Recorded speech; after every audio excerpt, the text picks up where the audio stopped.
Salut tout le monde, j'espère que vous allez bien. Aujourd'hui, on se retrouve pour la note de page 8.17 qui est sortie il y a 2 jours. Donc la 8.17, c'est essentiellement un patch pour la solo queue. Et du coup, on est à deux patchs du patch pour les worlds, donc le patch pour les worlds qui sera le 8.19. Donc on va commencer, on voit sur le 8.17 un Nunu et Willump qui sont sortis, c'est très cool à jouer. Ça a plus d'intérêt que l'ancien Nunu, ça a pas mal de mécaniques et c'est sympathique. Donc on commence tout de suite avec Kani qui vient de prendre énormément de range d'auto-attaque et du coup qui revient comme avant, voire plus, je me rappelle plus exactement, mais ils avaient nerf la portée il y a un moment de Annie. Donc là on nerf, on augmente pardon la portée d'Annie pour la rendre plus facile c'est pour rendre plus facile le poke en lane et donc peut-être la faire revenir autant en support qu'en mid. Et du coup 625 c'est la plus grande range du jeu, elle est à égalité avec Caitlyn, donc n'hésitez pas à la jouer à des carries. C'est faux, ne faites pas ça. Ensuite, Bard qui est actuellement pas mal, finalement en win rate, on est à 52% de solo queue, mais on le voit assez peu en pro, donc Riot se dit que peut-être en réduisant le délai de récupération du destin tempéré, on pourrait peut-être le revoir, pardon. Donc il gagne 20 secondes, 20 secondes, c'est 15 et puis on revient à 10 sur le cooldown du destin tempéré pour Bard, c'est sympathique, voilà. Ensuite, Fiora qui est un peu en dessous des 50% de win rate actuellement, mais qui est très forte pour les tanks. Donc on va augmenter sa botte secrète, le E qu'on augmente normalement en deuxième. Et donc on gagne de 15% jusqu'à 0% de dégâts. Est-ce que j'ai les stats? Ouais, donc ici on le voit, on gagne ouais, de 15 et puis au fur et à mesure qu'on l'augmente, on revient aux dégâts de base, mais donc ça donne un niveau 1 de la botte secrète très intéressant puisqu'on a 20 dégâts de plus et vu qu'il reste du coup 6 niveaux, enfin, il reste tac ouais 7 niveaux, 7 niveaux niveau 1. Donc c'est vraiment c'est un petit boost de dégâts qui peut permettre à Fiora de rivaliser encore plus facilement avec les tanks qu'elle faisait déjà avant. Ensuite, Garen qui finalement, les gens s'en doutent pas, mais c'est un énorme win rate en solo queue. Même si c'est pas joué en pro, du coup c'est normal. C'est énorme. Donc en plus depuis le buff du Q-Spell qui avait été fait il y a quelques patchs, on a grimpé quoi. On doit être à plus de 55% de win rate pour Garen. Et du coup, autant en low elo que le diamant plus, hein, évidemment, quand on parle de win rate, on va réduire les dégâts du Q-Spell, mais c'est assez. Enfin, ils disent Garen est trop fort en début de partie et on reste niveau 1, on reste avec les mêmes dégâts. C'est un peu se contredire, mais bon, ils ont l'air de savoir ce qu'ils font. C'est très très léger comme nerf parce que le Q-Spell de Garen, on le sait, a des ratios AD et donc finalement, même si les dégâts de base sont assez légers, il va quand même garder ses ratios AD et mettre le reset auto qui silence pendant 1 seconde et demie, donc c'est sympathique. C'est très léger, je pense pas que ça va impacter comment dire, le win rate de Garen, mais ça peut rendre le facing, le laning plus agréable pour les adversaires. Ensuite, Irelia qui reste en dessous un petit peu des 50% de win rate en ce moment. On va, on va augmenter son Q-spell pour pouvoir pour pouvoir reset ou pour pouvoir last hit plus facilement. Donc le rush fatal qui a deux double de dégâts sur les CS.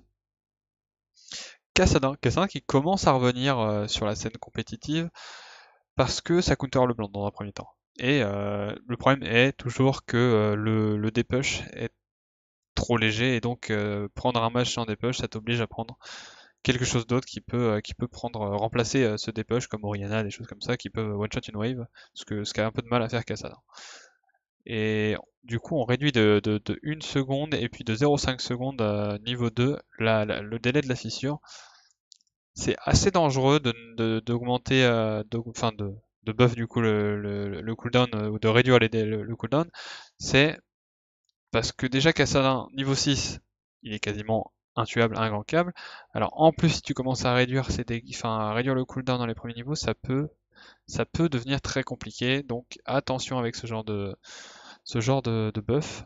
Et pour regarder rapidement les stats, on voit qu'il gagne 17% de CD dans les premiers au niveau 1, ensuite il gagne 12% et après il revient au début. Donc c'est très très bien. C'est très très bien pour Kassadin. Ça, Il est déjà là, il est déjà revenu, donc je pense qu'il est toujours, il va être de plus en plus viable en pro play et il va être à mon avis très fort en solo queue, contre certains pics évidemment. Ensuite, Kane, 50,5% de win rate en solo queue, donc c'est un perso qui est actuellement très équilibré, mais on sait que le Blue Kane reste quand même moins fort que Darkin, donc on essaye de lui donner plus d'armes comme ici on le voit avec le passe-muraille pour l'assassin qui gagne 10% de move speed, et on va réduire le délai, on va augmenter pardon, la durée du passe-muraille dans le premier niveau de 2 secondes. C'est assez léger parce que enfin, tu restes rarement 7 secondes dans le mur avec Kane, mais enfin, c'est assez sympathique. Quand tu joues Kane, de toute façon, il était assez équilibré actuellement, donc pas besoin de l'overbuff. Voilà. Hop, hop, hop. Le gain de duration, 40% de durée. Ouais, c'est ça. Tu gagnes 40% de durée sur ton E. C'est cool, mais ça arrive pas, ça arrive très rarement que tu restes 10 secondes dans le mur, quoi. Ensuite, c'est Maître Yi qui va se faire très légèrement oui et non, parce que c'est gros en stats, mais est-ce que ça va vraiment impacter le gameplay? J'en doute, mais c'est quand même un gros buff de stats. Donc on voit la méditation qui s'est retrouvée avec moins de cooldown et plus de réduction de dégâts. Ce qui fait que Maître Yi passe de 50% de réduction de dégâts à 60% jusqu'au niveau 13 où il commence à augmenter la méditation. Et donc ça lui offre 25% de durabilité en plus. Donc si t'es très très fort avec Maître Yi, hein, il y a des OTP Maître Yi, tu vas pouvoir cancel les dégâts mais de façon incroyable. Déjà qu'avant, si tu mettais bien ta méditation, c'est comme le Z de Irelia, tu pouvais cancel des bursts de dégâts immenses, et là c'est pareil. Donc Maître Yi qui actuellement était assez bien équilibré, là on va buff des dégâts, enfin des stats non offensifs quoi avec la méditation. Donc voilà, Maître Yi, un petit buff défensif, ça peut être sympathique, mais ça le fera pas revenir en pro play, hein, clairement. Ouais, ensuite c'est Rengar, petit buff des cooldowns qui va permettre de faire comment dire de jouer à Rengar plus souvent quoi, parce que quand t'as pas ton ulti dans les premiers niveaux c'est assez compliqué de vraiment avoir un impact, et c'est aussi un buff qui peut donner envie aux pros de rejouer ça au LCS ou au LCK, même si je sais pas si on a vu des Rengar sur ce split, mais ça peut arriver que Rengar revienne. Je pense qu'on l'a déjà.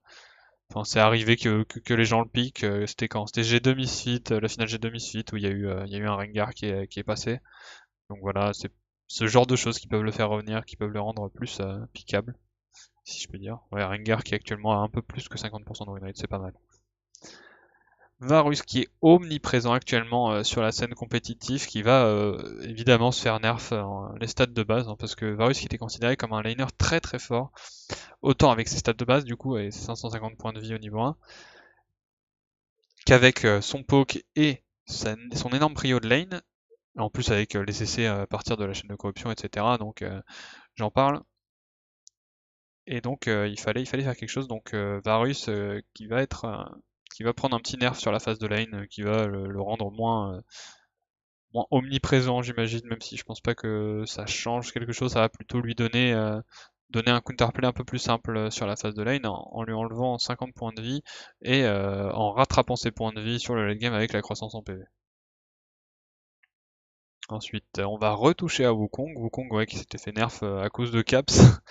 On avait nerf le coup de bâton assez violemment parce que ça mettait trop de dégâts. Et donc, on va augmenter la vitesse d'attaque, enfin le bonus en vitesse d'attaque de Wukong pour, principalement pour le jeu jungle, hein, parce que la vitesse d'attaque, c'est une stat très très intéressante jungle, vu que tu fais que auto-attaque. Et en plus, tu as des dégâts on hit grâce à la machine du chasseur. C'est des ajustements enfin, on voit que Riot a envie de faire devenir que Wukong devienne un fighter comme son kit a été fait pour, hein, parce qu'on voit il shred l'armure, il a plus de stats en fonction de qui est autour de lui, et là on voit, hein, on augmente son attack speed, donc on se dirige vers un Wukong qui va devenir plus un bruiser qu'un gros assassin comme il l'est en ce moment. Après, on a changé Yorick. Yorick qui a quand même beaucoup de win rate, hein, actuellement en solo queue dans toutes les ligues. Donc on est à 53,5% de win rate, hein, pour Yorick. Donc c'est très très haut, et on va décider de le nerf j'ai envie de dire assez légèrement, parce que même si en pourcentage de dégâts de flat damage, c'est assez fort, parce qu'on le voit, hein, ici il perd jusqu'à 25% comment dire, de dégâts.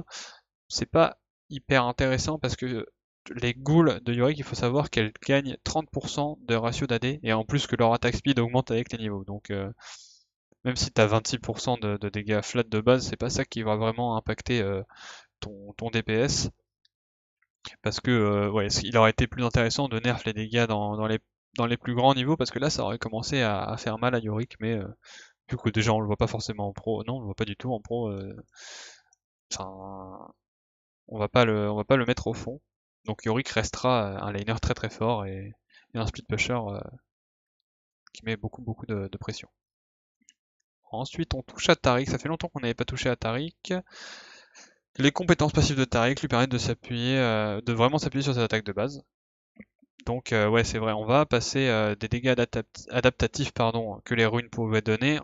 Taric sera AD de base, ce qui est bien parce que tu mets énormément d'attaques avec le passif, l'auto-attaque de passif grâce au passif de Taric. Donc ça va pouvoir permettre un petit buff d'auto-attaque, un petit buff de dégâts qui peut être intéressant dans les phases de trade dans les premiers niveaux, jusqu'à ce que tu prennes de l'AP. Tes dégâts adaptatifs changeront, ils passeront comment dire, ils passeront de AP de AD à AP pardon, quand tu achèteras des stuff support. Et oui, ah oui, Taric, il pourra, ça c'est un buff contre des match-ups un peu AD tank, mais contre des mages un peu, des Aira, des trucs qui poke, ça peut le mettre en difficulté parce que ses heals et ses shields seront moins importants. Donc c'est un nerf pour un buff, ça va dépendre des situations. Ensuite, ça sera les items qu'on va toucher. Le Stormriser qui va être modifié, on le voit, il va perdre des dégâts de coups critiques des dégâts de coups critiques, et il va passer de la vitesse d'attaque, enfin il va avoir plus de vitesse d'attaque et moins d'AD. Donc c'est le but de cette modification, c'est d'éviter que les assassins prennent la lame tempête, parce que ça fait très très mal et c'était pas fait pour ça à la base hein, du côté de Riot. Donc on a fait ça pour éviter que les Yorick, les Wukong, je sais pas si non Z ça prend pas ça, je suis un malade. Les choses comme ça évite de prendre la lame tempête pour one shot les AD carry. Donc on le voit, hein, la lame tempête qui est très très gold efficient, hein, qui a beaucoup de rendement en fonction des golds. Donc on le voit sur le 8.14, hein, c'est déjà 105% d'efficiency. Après on passe à 104 sur le 8.15 et là on repasse à 106 grâce à cette modification, parce que l'attaque speed est une stat qui vaut assez cher. Et grâce à ce buff d'attaque speed, on gagne de l'efficacité en fonction de l'argent, quoi, du rendement si on peut appeler ça comme ça. Donc ouais, le Stormriser qui sera moins fort dans les premiers niveaux, hein, qui offre un power spike sur un item moins puissant, il faut se le dire, mais qui va scale un peu plus fort grâce à l'attaque speed.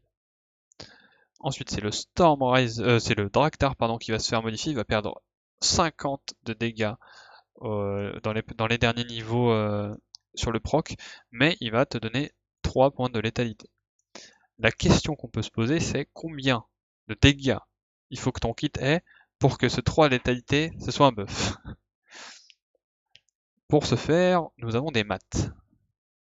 On a pris en exemple d'adversaire un Jhin qui est le perso le plus joué actuellement.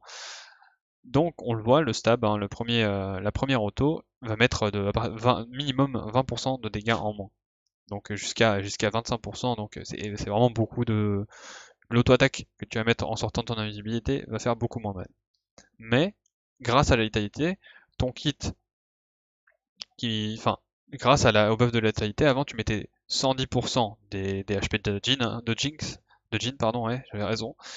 À la base tu mettais 110% des points de vie de Jhin, et aujourd'hui, grâce à la nouvelle létalité, tu mettras 112, donc tu as un buff de plus d'1,8% du coup. Donc, la réponse à notre question, c'est combien de dégâts il faut pour que ce soit un buff. Donc, ici on a la réponse, il faut, à partir du niveau 8, il faut 1128 points de dégâts pour que l'augmentation de létalité devienne plus intéressant que la première auto-attaque boostée. Et c'est à peu près ce que tu atteins avec les assassins, hein, et jusqu'au niveau 18 2700, c'est les dégâts que tu peux coller sur n'importe quel perso en jouant des trucs genre Z, talon, etc. En sachant que ça, c'est les dégâts avant la réduction via l'armure de base du champion, etc. Donc, c'est un léger buff en tant que burst, mais c'est un nerf sur la première auto.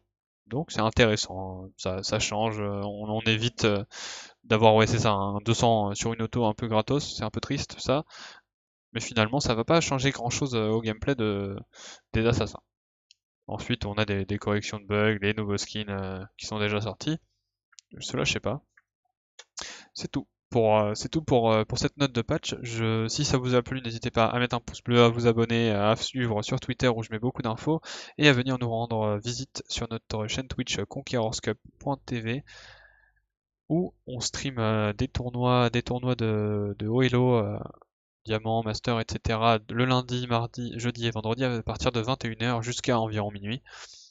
J'espère encore une fois que cette vidéo vous aura plu. N'hésitez pas à mettre dans les commentaires ce que vous en pensez et à la prochaine pour la prochaine note de patch et pour les rediffs de mes Twitch. Ciao!